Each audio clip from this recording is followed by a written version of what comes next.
मेरे पाकिस्तानियों मैं इस वक्त इस्लामाबाद की 2023 সালের 9 মে সহিংসতার ঘটনায় করা মামলায় পাকিস্তানের কারাবন্দী সাবেক প্রধানমন্ত্রী ইমরান খানের বিচার সামরিক আদালতে করার চিন্তাভাবনা করা হচ্ছে কিনা তা নিয়ে কেন্দ্রীয় সরকারকে স্পষ্ট করতে নির্দেশ দিয়েছেন ইসলামাবাদ হাইকোর্ট।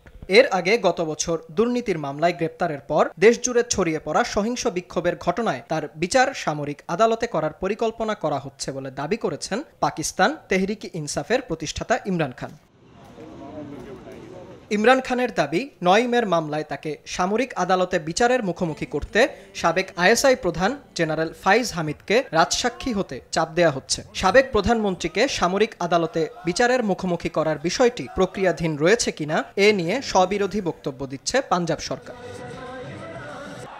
সম্প্রতি সামরিক বাহিনীর মুখপাত্র লেফটেন্যান্ট জেনারেল শরীফ চৌধুরীও এক বিবৃতিতে সামরিক আইনের অধীনে ইমরান খানের বিচারের ইঙ্গিত দিয়েছেন। বিবৃতিতে বলা হয়, ব্যক্তিগত বা রাজনৈতিক উদ্দেশ্যে কেউ সেনা আইনকে ব্যবহার করলে তাদের বিষয়ে আইন তার নিজস্ব গতিতেই চলবে।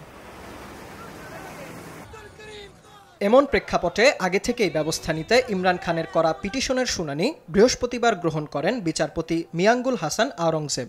সংবিধানের 199 অনুচ্ছেদের অধীনে গত সপ্তাহেই এই পিটিশন করা হয়েছিল। আদালতে ইমরানের পক্ষে শুনানি করেন আইনজীবী আলী উজাইর ভান্ডারী। অন্যদিকে অ্যাটর্নি জেনারেল মনসুর ওসমান আওয়ানের প্রতিনিধি হিসেবে শুনানিতে অংশ নেন সহকারী অ্যাটর্নি জেনারেল আজমত বশির তারা। ইমরান খানের বিচার সামরিক আদালতে করার চিন্তাভাবনা করা হচ্ছে কিনা তা কেন্দ্রীয় সরকারকে স্পষ্ট করার নির্দেশ দিয়ে 16 সেপ্টেম্বর পরবর্তী শুনানির দিন ধার্য করেন বিচারপতি মিয়াঙ্গুল। আল কাদির ট্রাস্ট দুর্নীতি মামলায় ইসলামাবাদ হাইকোর্ট চত্বর থেকে আধা সামরিক বাহিনীর রেঞ্জার্স সদস্যরা ইমরান খানকে গত বছর 9 মে গ্রেপ্তার করেন। এরপর দেশজুড়ে ছড়িয়ে পড়া বিক্ষোভে সামরিক বাহিনীর বিভিন্ন স্থাপনাও আক্রান্ত হয়। বিন ইয়ামিন, RTV।